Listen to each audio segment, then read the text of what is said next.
Podcast. Mystery fans, David Flora and Dave Stecco, in association with the Unexplained and whatever beer is left in the fridge, is proud to present Blurry Photos. Hear about the world-famous Bigfoot. Experience the alien excavator Grave Digger. Special appearance by the Best of the Northwest, winner of the 2013 Miss Cryptid Contest. Bat Squad. Hold on to your earbuds. This episode is gonna be Revolutionary. Like us on Facebook, and this episode is Free. Saturday, 2 p.m., Sunday, 3 p.m., or whenever the you download it. It's Radical.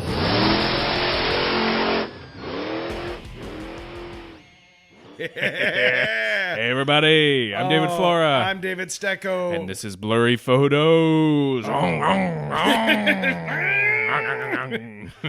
Getting down in the mud with mysteries. We're crushing the unexplained. We could do this for an hour. Oh my God. We really could. I hope that you are all having a terrific week. Yeah. Oh man, it's gotten hot here. Yep, finally. Finally. I say finally as though I'm happy about it. Right. I'm not. It sounded like you were happy about it. No, I'm not. I hate it. It makes me furious. Yeah, it's terrible. The worst part about it is that we can't have any kind of air conditioning on while we record. Yeah. So it makes too much noise. Thanks, microphones. Thanks, Obama. So we're sitting here like a couple of pigs in a roaster. We're sweating balls, buddy. Sweating balls. So Merry Christmas to you guys. Yeah. We're probably losing pounds for you. So, yeah. and Which in the fine end, by yeah, me. it's a win-win. You know what? We're not suffering for no reason. We are bringing you an amazing red, white, and blue magnificent episode. That's right. The eagle is going to be flying and delivering this straight to your ears. Caw-caw! We're talking today about Revolutionary War Yeah, myths and legends and Really nice 4th of July, Independence Day. yeah, stories. Yeah. Now, this probably isn't as cool as like myths and legends might make it sound. These are more like stories that you've heard or maybe misconceptions of early American history. Certainly not as exciting as the movie Independence Day, Correct. which was actually a documentary. Although I do believe Sam Adams did punch the king in the face. Yeah, that's true. Welcome thee to America. Did they say they? Probably not by then, right? Yeah, fine. Well, I've already ruined that. So He was wearing pantaloons and a codpiece. This everything, it all happened like 600 years ago. It doesn't matter. Yeah, exactly. That joke will never die. No, it's because I'm ignorant. So we've gathered together some facts from historians and teachers and books and articles and stuff that hopefully aren't blinded by some biased patriotism. Yeah, there is a remarkable, the reason we came up with this, there's a remarkable amount of disinformation or just lack of understanding of the actual Revolutionary War. Yeah. I mean, enough so that it was interesting, it was fun to research, and it was really cool. It was cool. So our gift to you is, as we have so many times in the past, armed you to be that irritating prick at the barbecue. You get to be that person where you go, actually, yeah, the French were very pivotal in the American Revolution. They played a very large part. So You shouldn't make fun of them like that. so there you go. And you know that hot dog? Do you know what goes in those things? I mean, the nitrates alone are really bad for you. You should just stay home and listen to our podcast. Stay home, eat your kale. Yeah. Listen to our podcast. We're actually just making you worse people. Gosh. So where should we Golly, you guys. I think I'm going to start. Kick it off. I'll start us off here with something that was brought up to us in the not too distant past by our friend Bob the painter. Oh, Bob. This is something he brought to us through email, saying that actually Delaware was not an original colony. And I found some information about this. I good. was able to look we it said up. we were going to look it up, and then we did. Yeah, so that makes us good people. I'm sorry if I sound surprised by that. You know what, though? I'm going to add in a monster truck rally sound Okay. at some point in here. Well, probably multiple, but Yeah. Now that has become Yeah. that's added into the quiver. This is the America episode. So yeah, be ready for that. Delaware. This is interesting. It wasn't really ever a colony. it was always designated the lower counties on the Delaware. It was part of Pennsylvania. Huh. Actually, it had its own assembly, but those fell under the authority of the governor of Pennsylvania until it declared itself an independent state in August of 1776. So, which is brilliant because everyone kind of had their hands full at that point. No one was going to try to rein in Delaware. You're going to do what? Oh, fine, whatever. Give me that musket. You win this one, Delaware. So at one point that you have 12 colonies in 1775 and then 13 states in 1776. Boosh. Fun, huh? So that's a story of Delaware for you, not being a colony, but becoming a state. Check that off your misinformation list, America. So let's stay on the colonies and stuff. That's a nice chronological position. But let's head up to New Amsterdam. Oh. That's funny. I don't know of any place called New Amsterdam. Well, that's because you know it as New York. As taught to us by They Might Be Giants in the song Istanbul, not Constantinople. Thank you. So not so much on how it became New York as opposed to New Amsterdam, whatever. It's about island of Manhattan. Right? Manhattan was it was a prize that was sought after by the Dutch and the British because it's a nice trading spot. Right? Yeah. It's a good port. And the island itself, it was involved in the Second and Third Anglo-Dutch Wars, which if you have time to... Ever heard of them? Yeah. Because we hadn't. If you have time to look up the Anglo-Dutch Wars, don't. But... My great-great-great-grandfather was a hero of the Second Anglo-Dutch War. He was instrumental in stealing Manhattan from the Dutch. And then they stole it back from him. Dutch hater. But... there were many theaters in the Anglo-Dutch War, and one of them was the island of Manhattan. Now, after the Brits gained control of it in the Third War, Dutch and British elites began to intermarry there, and they formed and they formed a new governing hierarchy referred to as Knickerbockers. I heard of them.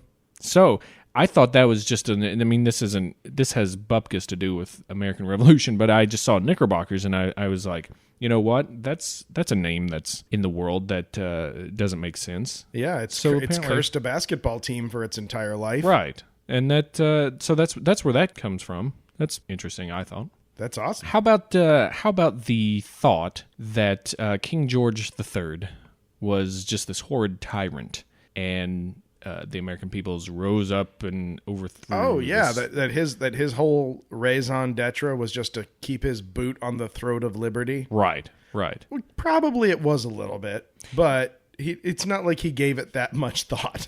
Well, yeah, I'll tell you what. It's a lot of that portrayal is inaccurate. Correct. At least at first. Yeah. Parliament, that was the real terror. Mm-hmm. That was plaguing the colonies, having the majority of its members as inconsistent, greedy, and short-sighted as can be. It's so good to hear that we've come so far from that. Right. Thank you. Because we're all just thinking it, and you just have the bowels to say it. I don't care who I hurt. Or who's listening. Well, we have 3 different congressmen listening, and I'm talking to them directly right now. We are upset. Y'all need to straighten up and get out of here. Meow, meow, meow. So King George III was only in his early 30s when the Americans started the Revolution. Yep. That's, not... People think of him, I think, as an older... All kings are always old, gray-haired men. Gray-haired, yeah. But, it was the powdered wig era. Yep. That was why. He's in his early 30s. For perspective, Washington was 43 around the time this was happening. He was in his early... So he had 6 years left to live at that time. He was already knocking on heaven's door there. 1 foot in a grave, 1 foot on a banana peel. So, King George III, mostly sane and considered a kind-hearted ruler at this time. So while taxes were being created by Parliament, including the Molasses Act, the Sugar Act, the Stamp Act, King George eventually was able to repeal them at his own request, except for the 1773 Tea Act, which you may have heard about. In protest to that, the Tea Act, ship captains in New York and Philadelphia were persuaded, and I'm going to throw some quotations around persuaded, to sail back to England. Charleston, the port of Charleston, the tea rotted on the docks, and get this, 50 Boston colonists dumped tea into the harbor. What? That's wasteful. I know. This apparently was the old straw that broke the young camel's back, because after that, King George was a righteous arse. Mm-hmm. He passed what was known as the Intolerable Acts, and any goodwill that he had, it was quickly forgotten by the colonists. And yeah, he then put his well-polished boot summarily on the throats of the colonists. Now, what's interesting, this kind of dovetails into another not well understood part of the history of the Revolutionary War, is the taxes that were levied by England up to this point. Mm-hmm. They were actually a response to the request for British aid to fight in what was called the French and Indian War. Yeah. It was a hugely expensive war. I mean, and at this point in history, France and England just never stop fighting. Right. No matter where they are, no matter what it is, no matter who they're talking about, they will fight about it. And so I say, like again, air quotes about the French and Indian War, it makes it sound that it was the French fighting Indians, but it wasn't. It was England and France going at it all over the world. Yeah. Simultaneously. And the English had actually allied themselves with all of the important Native American tribes almost. Mm-hmm. Almost all of them were allied with the British. So you have these outposts, these British outposts, mm-hmm. which, because at this point there's no difference between a British outpost and an American outpost. It's all the same thing. And they are being raided by, so you have these colonial outposts. They're being raided by the French. They're being raided by ally Indian tribes. Mm-hmm. So these outposts, these colonies request military aid from the king, which he provides. Sure. He's like, sounds like you got yourselves a French problem. We're really good at this. So they send over troops. But this kicks up this huge kerfuffle where they are fighting proxy wars all over the world almost. Yeah. And that is extraordinarily expensive. And so the taxes, the Molasses Act, these things, they are a response to that. They're a means of paying for shipping over a huge army to fight. Now, granted, the English probably would have done it anyway because they're always spoiling for a fight with the French. But it was Parliament is greedy. They're wanting to find any way they can get more revenue for themselves. Right. And so, but it was as a response to, and in some of the research I saw, people would argue that there would never have been any of these taxes had we not asked for that help. I don't believe that because this was just one theater of a huge 7-year war. And so those taxes, I think, probably would have been levied regardless because they needed money to pay for this war. And they have the New World, this place that's supposed to be made of money. Mm-hmm. And you have colonies that are trapping furs. They're producing goods. You know, they should be paying for these things according to the crown. Yeah. And along with the taxes that were levied, of course, they didn't get a say in Parliament, which is why they got angry over the taxation without representation. You know, which never heard of it. That adds up as well. We're not saying that the revolution was unfounded at all, but the king did try his best to work with the colonies at that point until they dumped, the most prized possession in England. Yeah, you can push an Englishman pretty far, but mess with his tea. Yeah, mess with his tea. You got yourself a fight on your hands. Even if it's now an Irish accent for no good reason. My apologies. The glove has come off. You've got something of the fight on your hands now, my friend. Pardon me, if you don't mind, I would like to scuffle with you now. Prepare yourself for a slapping. What's all this then, eh? Hey. Seems like they got to wasting our tea then. I guess we're teaching them a lesson. Oh, you're trying to throw it back in our face, isn't it? Is that what you're doing, bruv? I don't even know what to call you, you bunch of Yankees. Yanking your wankers, are you? Is that what you're doing? We suck. So let's talk about the Boston Massacre. Yeah, okay, so we've got things happening now. Now things are happening. You've got assumed beer magnate Sam Adams. On one side, he's got his Pawtucket Patriots all lined up in a row. Yeah, the Sons of Liberty. He's got a group that he's leading, and he's if there were a disease for wanting to fight people, he would have contracted it, and he would be on his deathbed right now with it. Yeah, exactly. I mean, he just wants to fight. He wants war. He wants this stuff to happen. So on March 5th, 1770, the story goes there were British guards that were standing outside the Boston Customs House, and they were confronted by a mob of angry Bostonians, and the guards just opened up fire and just killed in cold blood. Yeah. Now that's the story, right? Which is just that. It's horse shit. What happened was that this mob came looking for a fight after insulting the guards to no effect. Right. There was, and to make this absolutely crystal clear, Sam Adams, in addition to brewing mediocre beer, whips this crowd up of his Sons of Liberty, and their job was to go. Their plan was to go and get shot at. And get shot at, yeah. They wanted to create an incident. A spark, if you will. Yeah, that was their plan. They ignite if the we powder go there keg and that is the American resolute spirit. Oh yeah, eagle sound. Fight. Fight against the oppression. And let that eagle soar. So high. Turkey at that time, I think. Right, yeah, it was a turkey. And so yeah, I think first of all, so that was their plan. Even if the initial narrative was correct, it's what they wanted to happen. Yeah. Even though that's not what they ended up getting, what they wanted was a massacre. Yeah. So they start throwing gravel-laced snowballs at the guards. Everybody in Boston knows only a candy ass throws a sissy snowball. You got to put something inside there. Dirty snowballs are for assholes. What are you, from Dorchester? I didn't even do a Boston accent there. I can't do one, so. You okay? You need another beer? Yeah, that's my problem, I think. When the snowballs didn't work, they started chucking stones and bottles. They started chucking sticks. Remember, there's just 3 guardsmen, and they're just sitting there taking all of this abuse, having shit thrown at them, and they haven't done anything. Right. They're just sitting there taking it. And then they have oyster shells thrown at them as well. So they call for backup. They get on the radio. Commander.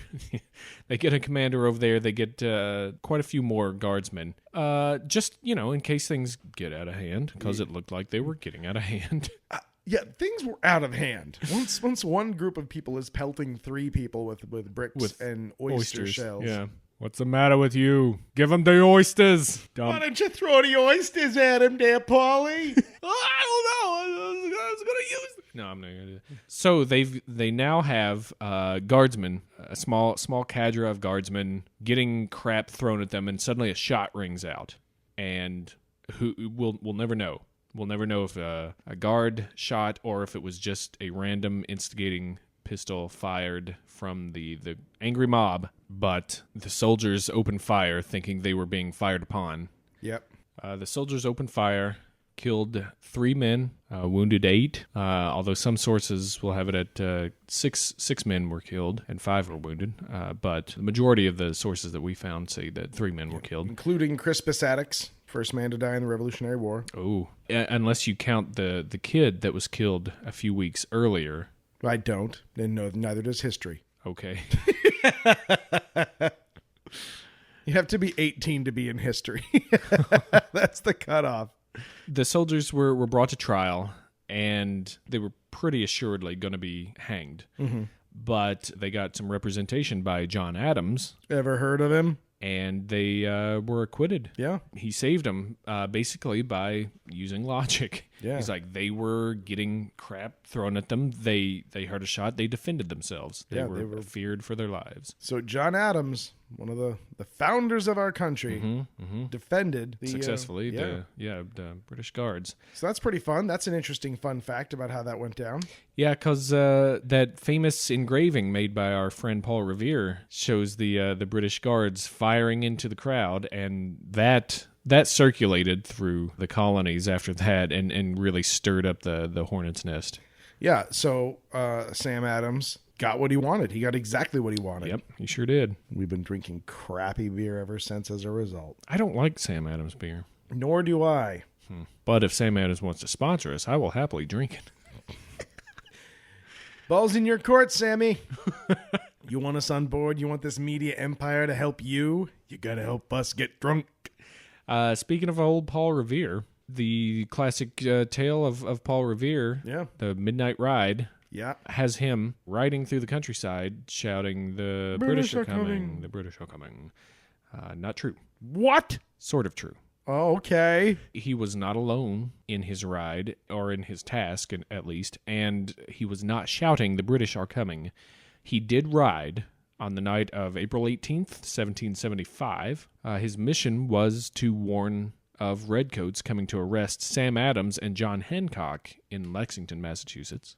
But, as with a night mission with a lot of British patrols wandering around, secrecy was key, so he was not shouting at any point.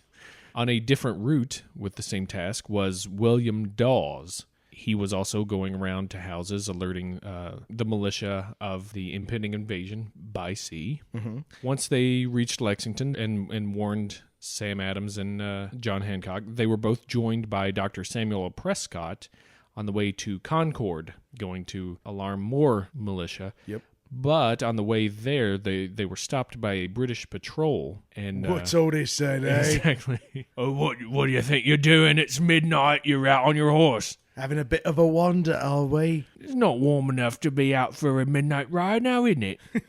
I'd like to ask you a couple of questions about your nocturnal activities, as it were. So as it were. What are the three of you doing out here, bruv? So, Prescott, the doctor, had his horse jump a wall and escaped into the woods. Dawes escaped as well, but then he fell off his horse at some point. Didn't make it to Concord. Prescott made it to Concord and was able to continue the rabble-rousing. Revere, however, was captured and held for a little while, but then was released when there was this great series of events where he's like telling the British guards, "Oh, everybody knows that British redcoats are coming. You're a British redcoat. You better be careful. You're going to get shot. And, when we get to town, you better watch out. I'm telling you right now." And then when they start getting near town, one of the sentries in town starts ringing a bell real crazy, and there's movement and stuff, and the British guards kind of get spooked by it. They let Paul Revere go, and they take off, saying, "Oh, okay, well, we're going to just alert our commanding officer then, eh? You all go on back. Stay out of trouble then. It's too late to be out then, isn't it? On your own recognizance just this once. While we go the opposite direction it's quickly. Time for us to reconnoiter that forest glen over there." So apparently the saying that Paul Revere was telling people was the regulars are coming out. Meaning the British regulars, as opposed to the British are coming, because people considered themselves British. Yep. That wouldn't make any sense to them whatsoever. Yeah. So that system to trigger the militia readiness was developed. I guess the term for it was alarm and muster. Okay. Shock and all. Shock and all's way better. We've learned a lot. So that's what happened with Paul Revere. Now, what about people's state of mind with fighting in a revolution? Oh yeah, well the as we all know, every single one of these people consider themselves to be an American in their hearts, and we're sick and tired of the oppressive yoke of the British monarchy just leaning on them constantly. False. Yeah, no. Monster trucks out. False. Nobody gave a fuck. No, these people, they're colonists. Their greatest concern is not dying each winter. Right. They're building communities. They're farming land. They have much more pressing issues than governmental issues. This was a city slicker issue. We'll let the learned men take care of this. Yeah, the doctor and the lawyer. Yeah, and they're honestly this is a problem for people who live in cities and who are dealing with this. But the average British citizen living in the New World, in the rural areas, they just want to farm, man. Yeah, they got bigger fish to fry. Somewhere around a third of the colonists still supported the crown, and another third were pretty much neutral in the count. They didn't care one way or the other. They just wanted to stay out of it. Yeah. Purportedly, at the end of the war, somewhere around the figure of 62,000 loyalists left America, and they estimate that around 46,000 of them went to Canada, 9,000 went to the Caribbean, and 7,000 went back to England. Yeah, they didn't want it. They didn't need it. At that time, that's a pretty sizable chunk of humanity. Yeah, for the New World. Yeah, there were a lot of people who just weren't down with the revolution. They were loyal subjects of the crown. Yeah, that's a lot of people getting out of the old colonies there. So now, amongst those that stood their ground and fought bravely, the American soldiers fighting a guerrilla tactic against the large and stodgy idiot army of England, using their wile and cunning and knowledge of the forests to, as every movie tells us, whittle away at the British officers until they had nothing left. False. Sort of false. Mostly false. Like 98% false. Yeah. Americans did utilize some guerrilla warfare tactics in many other fights. Yeah, as just exactly as much as the British did. Yeah. As we just said, the British were allied with many of the natives. Yeah. And the natives, who were friggin' masters at guerrilla warfare, or at least not standing in a line in a field and shooting at you. And and that's a funny thing, that at this time we have this image of the redcoats marching in their strict formations and forming these firing lines, and how dumb that was, and our forefathers saw the futility of it and used these ambush tactics just to destroy them, because they're not standing in front of us. There's a reason Britain had an empire. Yeah. Their army was one of the best, if not the best, on the planet. Right. Technologically, tactically. They were awesome at killing people. They were really good at it. They weren't idiots. They weren't a bunch of doddering fools just marching through the forest wondering about how they're going to get all these stains out of their trousers. And why does Hackthorne keep disappearing from the back of the line? Yeah. Wasn't Huntington there just 2 seconds ago? I believe I was part of a larger column when we left the fort. I can't be sure. And I don't want to raise too much of a fuss. Perhaps they had different orders. Tuttlesmith was just beside me. Tuttlesmith. But yeah, the British, to understand this, it's important to understand the musket, which was revolutionary and crappy. Yeah. I mean, it had a maximum operational range of about 100 yards, but you had to be within, a much shorter distance. And I don't know specifically what, but I probably think 30 yards or something. Yeah, that's what I'm thinking. 30 to 40 yards to fire accurately. Right. And so the best way to use a musket is the way the British were using them. You line up a bunch of guys and you create this wall of lead. Yeah. And you just hurl it down range. Yep. And you hit a bunch of guys. And that's how they work. They weren't. And then you switch out for fresh. Yeah, you've got a second row while the first one takes 20 seconds to reload. And the other thing is the British know this. I mean, like you said, technologically, they're the best army on earth. And so they use bayonets brutally. Yeah, they know exactly. That. Yeah, and so if you have 5 guys in an ambush and they shoot at you, they don't look for you. They run at you. They know they have 20 seconds to put steel into your rib cage. Yeah. And they know there's nothing you can do about it. And so the idea that these small groups of militiamen or farmers would gather together and just decimate units of British soldiers is completely false.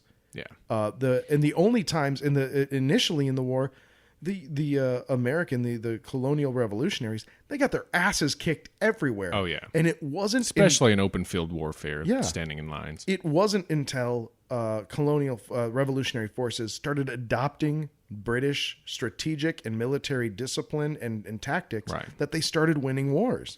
Now, they also had some technological advances of their own, including the rifled barrel, which was a huge game changer for the colonists. Now, rifling a barrel means basically you bore the inside in a spiral to where it makes the bullet, the ball, spin when it comes out. That gives it more accuracy. It's a gyroscopically stabilized at that point. So that was something that the Americans were able to kind of even up the odds a bit. Again, though, guerrilla warfare did happen in there, and one of the biggest proponents of it was a man by the name of Francis the Swamp Fox Marion. Fighting in South Carolina, he was a military officer who utilized irregular methods of warfare to fight the British. Right now, when the British gained the upper hand or chased Marion, he'd disappear into the swamp and was thus able to evade them. Like a swamp fox. Like a swamp fox. Probably had some Vienna sausages, some Snicker balls back in there. That's all you need. And he has been credited in lineage of the U.S. Army Rangers. Yeah. He's somebody you should know, Francis Marion, the swamp fox. Now, you may be familiar with the 2000 film The Patriot, starring Mel Gibson. Mel Gibson.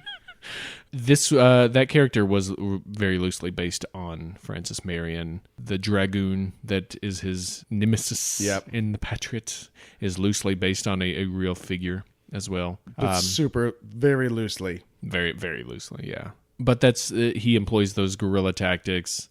He has a ruthless guy on his heels, and he never gets caught. Mm-hmm. So that's a little trivia for you, Francis Marion, kind of the inspiration.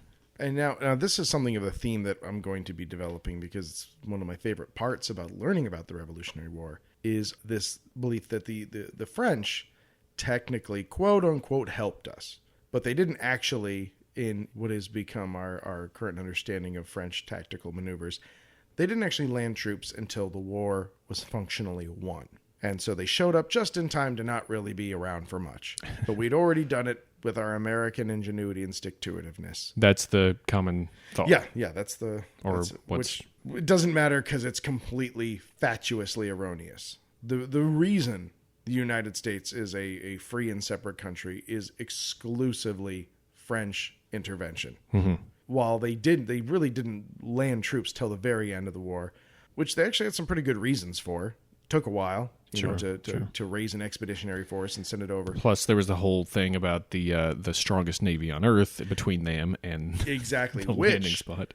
Which even then they did a huge amount of work for us just by tying that navy up. Yeah, just by keeping it occupied. And keep in mind also at this time, scurvy, huge problem, and that actually kept a large portion of the British Navy stuck in port. They couldn't find men to put on the boats because of the huge amount of rampant scurvy. Look at those stupid Brits sitting there. They have no limes. I'm too busy drinking my jus d'orange. Jus d'orange. I read this great book about scurvy, and there was a little section that was talking about scurvy's contribution to the American Revolution.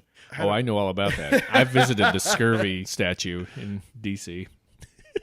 Is there a scurvy statue? No. Oh. So not only was it hard for the British Navy. Sorry. The scurvy statue is just a big bleeding teeth. It's just a puffy gummed guy. Puffy gum. No, it's just the teeth, just like the inside of a mouth. And it just has a brass plaque at the bottom that says hero. So England has a hard time getting enough men to manage. There's no way. Sorry, it says patriot. Okay, I'll stop. Scurvy. So not only does England have a hard time finding sailors to kit out all of its boats, but then every single boat that leaves has to deal with French boats that are also patrolling and trying to kick up shit. Yeah. So it's hard for England to even get boats across the Atlantic at this point. Not to mention France, while it's not sending soldiers, is sending huge amounts of supplies, weapons, thousands of muskets. And it's estimated that 90% of the gunpowder the revolutionary forces had came from France. There you 90%. And again, this is the same thing that happened in the 7 Years' War, the French and Indian War. It's a war by proxy. Yeah. It's France knowing that helping us, hurts England. And that's all that matters. That's all they care about. And this is also a direct result of sending Benjamin Franklin over, who was the American ambassador to France from 1776 to 1783. Did it wonderfully. Did a great job of it. He was like this kind of cool celebrity there. They loved him. And he loved them. But they send us an inordinate amount of help, both fiscal, in terms of materials, weapons, And in the later stages of the war, tactical help in the form of advisors. Yep. And generals and which their we own desperately military needed. people. Again, remember, one of the biggest problems in the Revolutionary War was this over-reliance on militia, on untrained guys. You just hand a gun and say, well, act like soldiers today. Yeah. And it was this running problem. Don't get shot. Yes. That's the only reason why the Battle of Bunker Hill was important, because it wasn't in a tactical or military or historical sense. Right. The only thing that made it unique is that it was a place where the militia held. For a while. I mean, they still lost, but every single other militia fight, they would have one volley and they'd just scatter. Yeah. So this was like one time that the militia acted like soldiers. Yeah, big psychological boost. And so they needed, I think it was George Washington said that relying on the militia was like leaning on a broken staff. It's never going to hold anything, and it's silly to do so. But it was the only good pool of soldiers they had. Yeah. So over and over and over. Because they had been supplied to British guards, British trained units that were fighting for them. Now they're fighting against them. Yeah. So now they've got, so the French sending over advisors and tactical expertise was of enormous benefit. Yeah. They needed that badly. Names like Lafayette, Rochambeau, these were big names. In fact, Rochambeau gave Washington some of the most important advice of the war towards the end, after the Battle of Trenton, when Washington wanted to keep going. He wanted to keep chasing the British, but Rochambeau was like, no, we go south. We go to Yorktown and we kick them in the balls. Rochambeau them. You know, my auction house recently, Give me some of your Virginia cigarettes. they're so slim. I work at an auction house, which I think I've mentioned before, and we recently sold a letter written by George Washington during the war. Wow. Where he was requesting additional soldiers and intel on a British base. He wanted to lead a nighttime assault and clean out this British fort. But they were like, no. Yeah. No. And he's like, it's okay. I know what I'm doing. We're going to sneak in at night. And, oh, crap, they see us. Run! It did not work at all. But it was this interesting letter where he's requesting intel and soldiers and outlining his plan. They didn't give it to him, but he went and did it anyway. And they completely saw him coming. And he had to just like hoof it through the woods at night to not get killed. Oh, Washington. Yeah. Let's talk about July 4th, the date and the Declaration. Mm-hmm. I'm going to be playing volleyball. What are you doing? I'll cook out. Nice. Because that's what you do. Mm-hmm. That's what liberal media wants you to do. Oh, man. We're just held in the thrall of big sausage. That's what she said. Oh, nice. So, June 12th to the 27th of 1776, Thomas Jefferson drafts a Declaration of Independence. Mm-hmm. June 28th, he has redrafted it and reads the second draft to Congress, and they have informal discussions, talking about, what'd you think of it? Well, I just didn't like the use of the word independent. It just makes it seem lonely. I don't know. I think it's good. I think it shows that we have a backbone. But I just want to get out and make chairs. You crazy sex cultists. Frank Sinatra, what are you doing here? I came back in time to say your cuckoo plane. It's all fakakta. Fakakta's not really a word Frank Sinatra would have used, but he'd use it in 1776. Yeah. So July 1st, they have formal discussions about it. There was like a pre-release. It was like leaked. So did you hear my air quotes just hit the mic stand? So July 2nd, Congress votes to declare independence from Britain. That's the big thing. Big deal. That's a big deal here.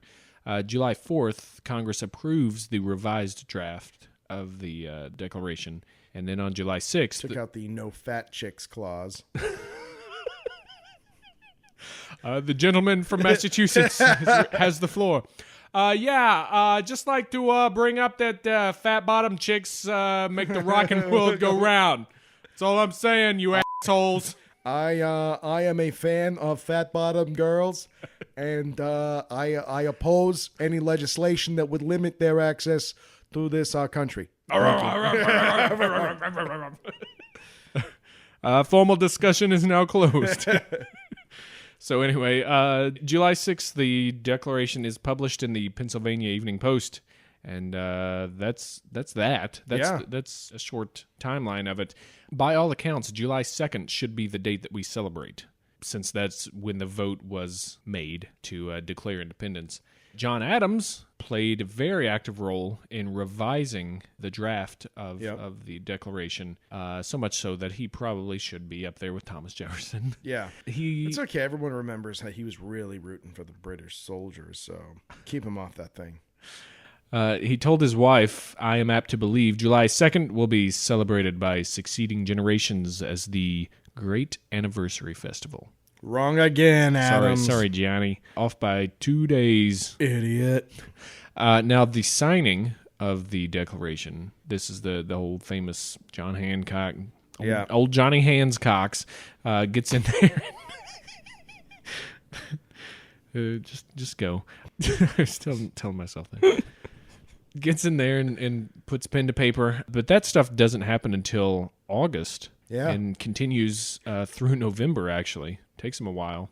Meanwhile, the Declaration's making its rounds. Yep, people got to know. So yeah, July 2nd, actually the day that probably should be celebrated. But the 4th was already out there. We respect revisions here in this country. We respect the editing process. And especially in this podcast. Yeah, oh man, we require it. You know what? Maybe that's what we'll do. We'll do a podcast someday, and we'll call it our live podcast, where we just refuse to edit anything. Wow, Jesus, you're never. You're gonna hear the fridge being opened. Yep, you're gonna hear more beers. You're gonna hear a lot of burping. You look forward to it. A lot of mouth sounds. A lot of mouth sounds. Look forward to it. A lot of sentences that go, and that's another. Oh, wait, what? lot of what's all this then? Wait. Say that again. Wait, ask me again that question. I have it now. What's that term? Man, we'll never do that. At first, it seemed like kind of a fun challenge, but it would be the worst podcast on earth. Our already blemished images would be ruined. We're ruined, Mortimer, ruined. Tarnished beyond recognition. So let's talk about the Liberty Bell. Yeah, you ever heard of this thing? I think it turns out that it doesn't. Heard of the Liberty Bell, Paul? You guys seen this? You seen this?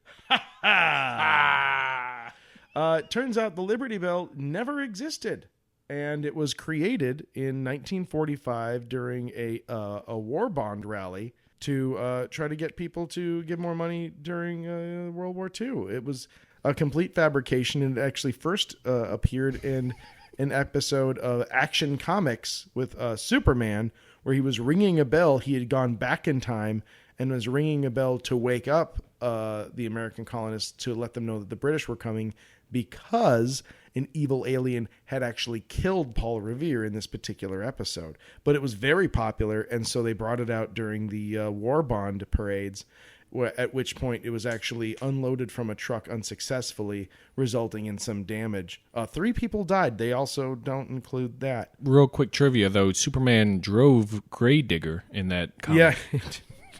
I made all of that up in one breath, and I'm proud of myself for it. Not a word of it a truth. No. Not a word. No, everybody calm down. The Liberty Bell is so real. The Liberty Bell is real. The story goes it cracked on July 4th, 1776. Died of a broken heart. Actually, cracked around 1752, shortly after it was made and delivered. It died of being poorly manufactured. Was repaired and re-cracked many times after that. Okay. It died of failure to correct the problem after multiple service calls. It wasn't actually called the Liberty Bell. It was called that f***ing bell we keep having to pay good money to fix. Can't we just get a new bell? Until the 19th century, and then by abolitionists. So Liberty Bell's kind of a made up. I was piece accidentally of right. Doo-da, doo-da. Now, speaking of another made-up icon, how about Molly Pitcher. Oh, yeah. The lady with the cannons. She's good at shooting them cannons. The lady with the cannons. Can I say that again, please? No. Come on. Because I like Lady with the Cannons. All right. All right. I'll accept. You know that lady with the huge cannons? Hey, here she comes. Hey, Plays with Molly. those cannonballs. You want to try to heft these balls over here, Molly? I'm gonna get some powder residue all over you. Oh, boy. It's okay, guys. Never real. Yep, we're hurting no one's feelings. She was falsified. Famous for carrying water on the battlefield for colonial soldiers and manning her wounded husband's cannon.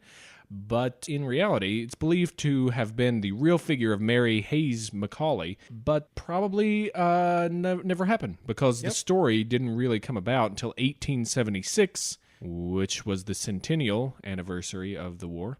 And there was another heroine with a cannon. Around 1813, there was a publication that showed a woman manning a cannon to fight against was the Spanish. Yeah, it was a French lady fighting the Spanish with a cannon. Everybody's fighting somebody with a cannon. And so the centennial, people were in a fervor for Americana. 100 years of independence. 100 years. So the story of Molly Pitcher came up, the story of the Liberty Bell, and maybe the story of the first flag that was sewn. What? By one Betsy Ross, credited with sewing the first American flag. Mm-hmm. But there's no real evidence that that's true.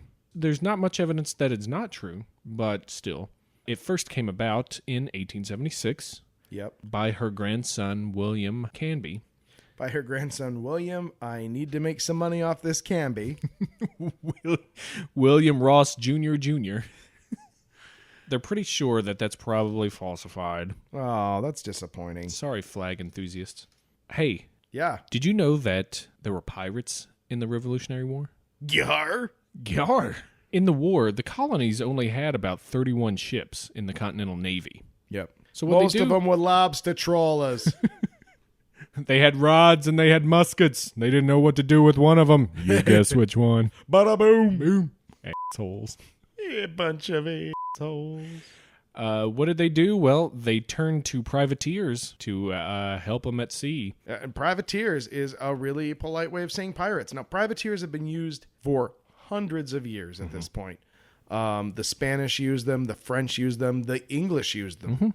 And it's just it's a way to legalize piracy, basically. It's a way to with your neighbors. It's a way to say, well, I don't really feel like making the full war, but we really want all that stuff off those ships. Mm-hmm. So you send out privateers who give a cut back to the state. Right. Or you just send them out and be like, we don't really want what they have. We just don't want them to have it. Yeah. So go out there and, Or you could be an enterprising young person and pay for your own ship to be a privateer and do it for you. Yeah, you're just setting yourself up with your own business, and your business is gangplanks and pirates.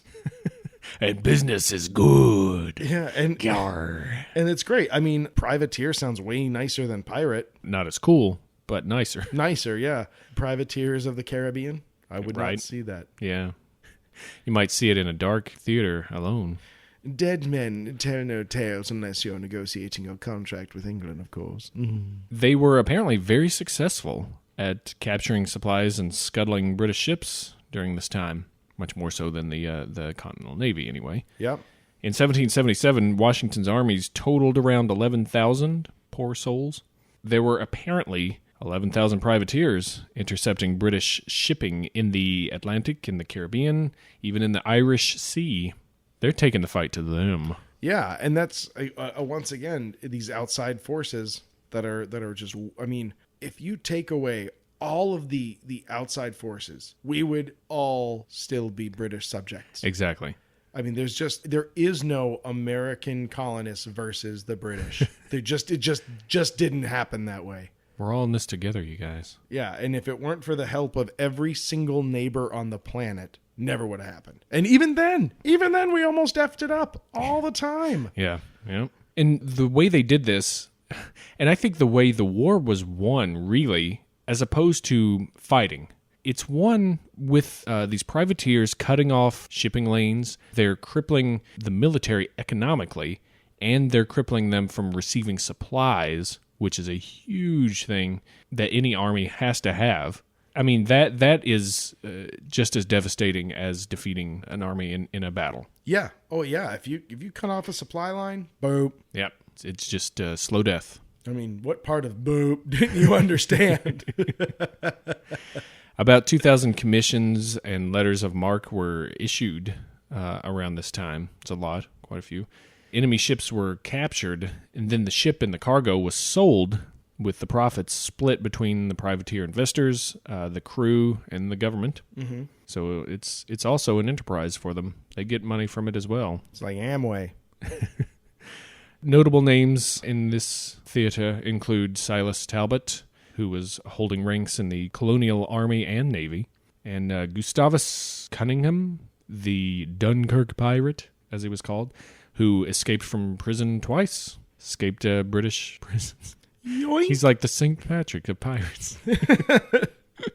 So, yeah, pirates, big part of the revolution. You wouldn't even think about it. Yeah, and such a huge contribution to it. I mean, it's not insignificant that they had to get across the Atlantic to do this. Mm-hmm. It's amazing. And you would think without all those contributions, yeah, it just wouldn't work. And even with all that, even with the huge amount of help from the French, you've got privateers working at it. You've got the fact that England is distracted because it's got an empire to run. Sure. You know, at the time, the entirety of the British Army was 96,000 soldiers. They had deployed between 40 and 46,000 to the U.S., which at the time had a population of about 2.6 million people. But, I mean, so even if they had taken every soldier they had, they would just about double. I mean, so considering that, they'd put almost half of their military strength across to fight this. Yeah. And so it was a really close thing. And even with all these distractions, with all these things happening, we still really barely won. Yeah, just barely won the war. For example, while he has a terrible reputation now, one of our best generals in the entire war was Benedict Arnold. Yeah, absolutely. I mean, he had a way better record than Washington. Yeah. And he at one point deliberately and willfully disobeyed a direct order to continue the fight at Saratoga, and ended up winning, capturing a huge number of British soldiers. And it was a pivotal point in the war because this war at Saratoga, there was nothing between this army and New Jersey. They were going to march up the entire east coast of the United States, straight up America's butt. Yep, that's actually what they had written in their log. We shall begin at Saratoga and continue through the anus. We'll be going up the arse of this country. I only hope my mother remembers me fondly. But no, there was nothing. And he disobeyed a direct order, but managed to flip the entire thing and win. And also instrumental in taking Ticonderoga. Yep. With Ethan Allen. But Ethan Allen is given the credit for that. Yep. A few series of events that Benedict Arnold really was instrumental, if not the sole proprietor of the success. Yep. He was glossed over. Yeah, or deliberately the credit was given to someone else. Or given to someone else. He got shafted regularly. Yeah, and up to and including promotion militarily, junior officers being promoted ahead of him. Yep. And not even his seniority was taken into account after that. And he was actually given a remote garrison, kind of like a giant military middle finger. And he felt betrayed. He felt, and somewhat rightfully so, thus his eventual betrayal of the Continental Army. Thus his sudden but inevitable betrayal. Curse you. Curse you. Not saying that he should be remembered totally fondly after when he finally had enough. He was a huge dick, right? But to everybody. Keep in mind that in a very real, direct sense, if Benedict Arnold had decided to become a painter, we would not have won the Revolutionary War. Right. But we would have looked great. Oh man, the ships would have been his work with watercolors, top of the line. Oh, amazing. Let's talk real quick about the Culper Ring. Yes, this is really, really cool. Now, under the orders of Washington, Major Benjamin Tallmadge organized what is known as the Culper Ring, which was a network of spies in New York, Long Island, and Connecticut. They were responsible for sending messages to Washington about the British-occupied New York region at the time. Washington didn't even know everyone in the Culper Ring. That's how secretive they were. They used coded messages in newspapers and invisible ink. What? Fun stuff.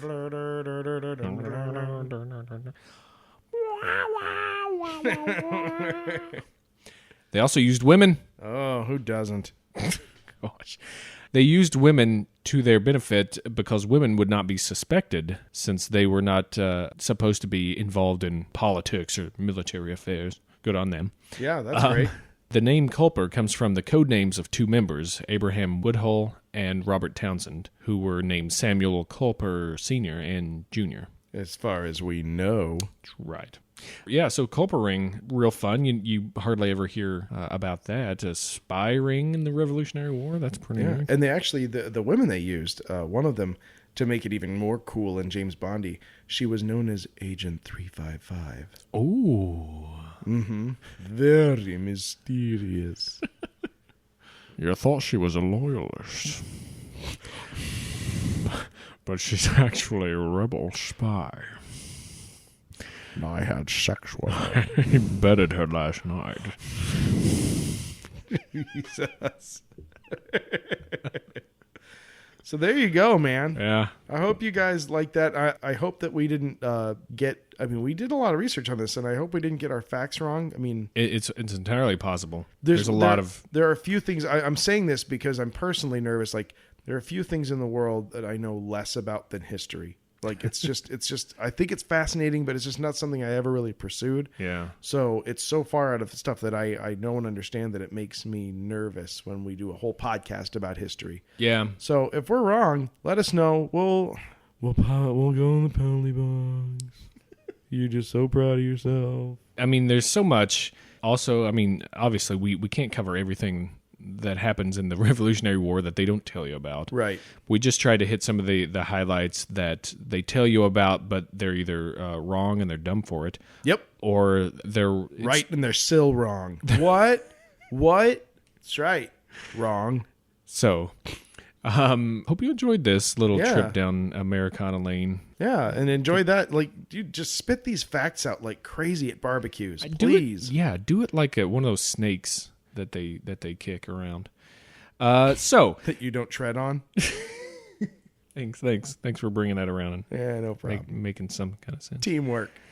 Here's a fun fact about that. Benjamin Franklin designed that cartoon of the separated snake parts. And it says "join or die." You know, because of the superstition that if you cut a snake up and reassemble it before dusk, I think before sunset, that it would live. Yeah. Wow. So there's that. So he was crazy.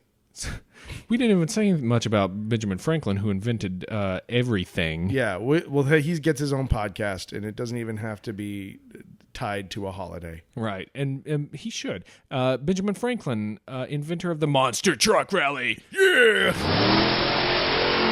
Yeah. He's tied the keys to 286,000 volts of electrical fury.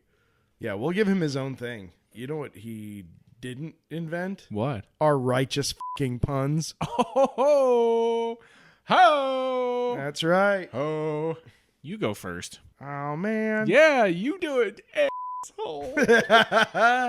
Okay, I've got one. There's a movie. It's currently in production about Benedict Arnold, a revolutionary general, starring Arnold Schwarzenegger. It's Benedict Arnold Schwarzenegger. It's called Saratoga, You're Coming With Me. Yeah. See, you got to give yourself more credit for this stuff. Yeah, see, I dug down deep and I found it.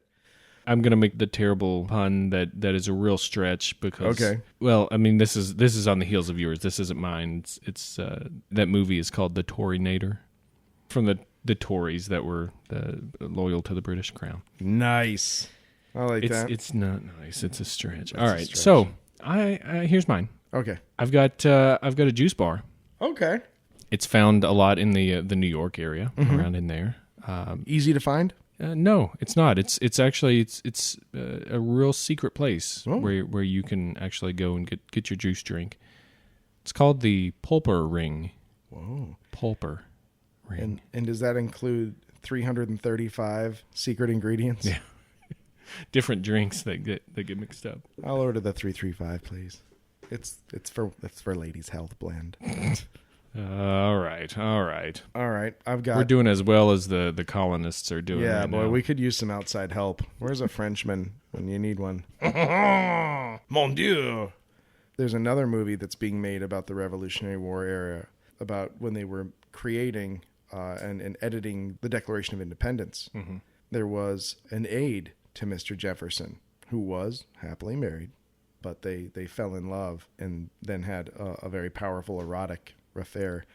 The movie's called Continental Congress.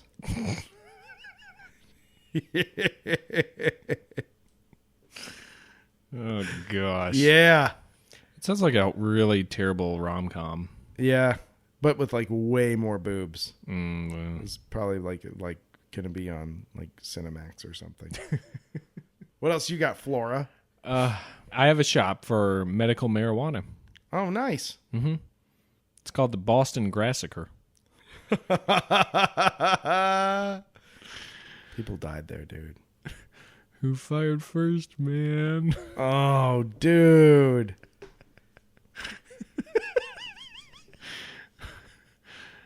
Although I did just think of one more. Okay. I'm going to sneak you a bonus one in. Sneak me a bonus, because I'm not giving you any more. You've gotten more than you deserve. I got some help from the French on this one. Okay. I got a canoe store called Rochambeau.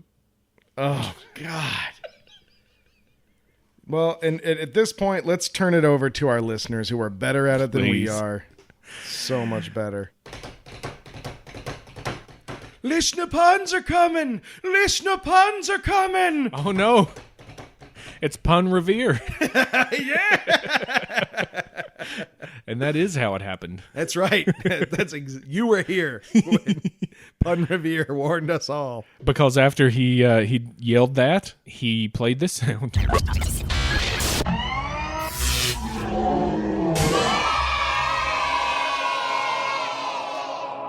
And was subsequently caught by the British and murdered. Poor Paul Revere. Those kids all got away, which was great. Yeah, he saved them all. They're wily. He's a martyr. All right, we've got listener puns from Greg Bach, our beloved... The Greg Bach. The Greg Bach. Our beloved Greg Bach. Now, we actually missed this. He sent this to us before, but he sent us 2 emails, and I'm just going to just techno bitch right now. Okay. Everybody loves everything Google does. If you have any other email extension that's not Gmail, people think that you're an idiot. Me, as a loving Yahoo user, often get judged by my friends. Okay. But I hate this weird thing where you have to it compresses all the different emails together and you have to click things to expand them. Yeah. So that's how we missed this. Sorry about it. Plus I was trying to organize and I threw some contact emails into a folder all of their own. We're just idiots. So, Greg... Greg hit us up with some sweet puns. Yeah. So I'm going to kick it off. Do it. This is from our Ms. Cryptid contest. Oh, cool. Yeah. When conjoined twins of the opposite sex get into a fight and go to their mother to explain their side of the story, the mother will usually respond with, "Enough of the he, she said." He, she said. He, she. The he, see. Yeah. That was my pick. Yeah, see? Points. Thanks, Greg. Points to you, Flora, and to you, Greg. This is from our Merlin extravaganza. When Midwestern magicians form a team to sweep the ice in friendly competition, look out for the Curlin' Merlins. Ooh. I want to watch some curling. Man, I still curling don't get it. is engaging. It is. Somehow it's like elegant bowling. Yeah. Like the way they just kind of just lunge, but they never stop lunging. Yeah. And it just carries them So forward. graceful. They're like ice deer pushing stones. Wait, what? I was, out of respect for you, just automatically agreeing with you, but what did you just say? They're like gazelles of the Northern Territory. Oh my God. That ice deer? That was ridiculous. You're welcome. When they're clearly Arctic pumas. All right. And third, and most certainly not least, from our friend Greg. In some farming communities, there's a special rooster who warns the townfolk of bad weather. He caws 3 times or listens for the cockatrice. Ooh. Yeah. Oiden. So thank you, Greg Bach. And also, I know we've mentioned this before in the podcast. Please listen to Greg Bach's amazing podcast that he does with the very talented Kate Parker. It's called Uniform Snowflakes. Hey. The subtext being, you're not special. Oh. But it is a phenomenal podcast. They're good friends of ours, and they just released, honestly, the most riveting episode. Really? Yeah. What number is that? It would be their 5th episode. Oh, okay. It is fascinating. I'm having a hard time, like, even though I've listened to it like 3 times, I can't poke my finger. It's like they finally found their stride. They found exactly what it's just mesmerizing. You don't know what it is about the episode. I couldn't figure it out. I couldn't figure out why I liked it so much. Okay, well, I guess that's up to the listener to figure out then. Mm-hmm. Okay, it was an episode that they had me on as a guest because they're really nice. You son of a bitch! You tore my heart out. That's right. You played it like a banjo at a bluegrass festival. That's pretty good though. Like better than Deer Ice? Yeah, All way right. better. Way better. You're back. Yeah, so they had me on as a guest, which is awesome. And so please listen to that because we had a fun discussion. And also, in the future, they also had the very talented Mr. Flora on. Upcoming. It may be the next episode that comes out. I don't know, though. Back-to-back bookends? I don't know. Could be. Well, we'll tell you about it because if there's one thing we don't think you hear enough, it's our voices. That's true. But even the episodes that we're not on are awesome. So please listen. It's a lot of fun. Great. You guys, July is going to be fun. Oh, man. We're not going to load it up with total American hoopla. No. Because we respect our foreign listeners too much to do that. Yeah, and besides, even Americans are like, we'll take a 3-day weekend if you just stop it at that. Yeah. And, history's fun, but mystery's funner. Oh, yeah. Well said, Flora. Well said indeed. So we'll come at you with a few more, maybe, July American-themed things, maybe. I don't know. It's so difficult to know the future at this point. There's so many options. In the meantime, July is going to be fun. We've got good stuff cooking. You might even say we've got good stuff roasting on a stick over a fire. Nice. Well baited on that hook. Yeah. And we've got your listener suggestions. We've got those cooking in a pot, maybe on that fire somehow. They're wonderful. Keep them coming. Yes. We love them, and they are going on the list. Oh man, and it's great. Like we're getting suggestions of things we didn't even know about, so we're like, oh, we gotta learn about that. Yeah, it's awesome, and I love it. So thank you for that. We're building a community, you guys. Soon we'll declare ourselves independent of the internet. We're going to need the French to help us with that, too. Yeah, French, you got to help. So that's why I've turned to piracy. But you don't need to pirate this podcast. Nope. Because it's free. I mean, you could. It just seems like more work for you. Yeah. Yeah. Well, we don't care what you do. Nope. But you can go full free onto iTunes. Yep. And subscribe to us on there. And you can rate us and star us and whatever. Write us a great review. Sure. If you like it. If you got a minute. Yeah. That's awesome. Go to Facebook. You can like us on there. Yes, Show us some love. Go to YouTube. You can subscribe on there. Do it. Putting out some more stuff. Put your Twitters on. Put your Twitters on Blurry_Photos. That's where you find us on there. And create a Stumble Upon account. Become the only person who knows how to stumble upon. And then tell us. We've asked this before. No one's helped. Thumb us up on Stumble Upon, or fall down a hole on Stumble Upon, and give us 3 potholes. And plant an interest seed and then harvest the leaves. Yeah, that's right. Okay, we don't know. Bitcoin. Yeah, Bitcoin us on. Oh, f it. We're done. You know your job. We know ours. Tell people about us, though. We love getting out there, and they'll love you for it. Yeah, you'll be cool because you found something that is still very clearly indie. Yep. So for this episode of Blurry Photos, I would tell you that my name's David Flora on July 4th, but I already told you on July 2nd. Oh, nice. And I'm David, the Saratoga Sergeant Stecco.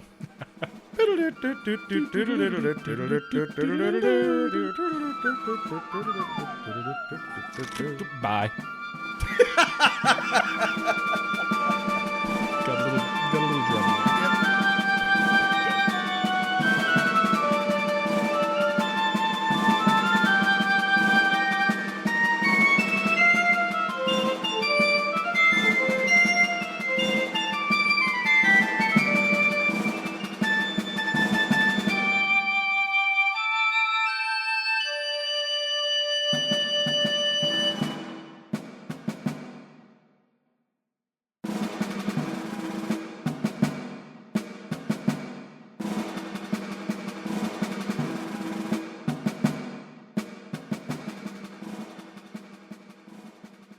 Benjamin Franklin, inventor of the monster truck rally. Yeah. Yeah. He's tied the keys to 286 horsepower of hole-crushing ma. Hole-crushing ma. Wait, let me try it again. This is good. He's tied the keys to 286,000 volts of electrical. Damn it. Let's try it again. He's tied the keys to 286,000 volts of electrical fury. That was hard for me to get out. But I got there. You did it.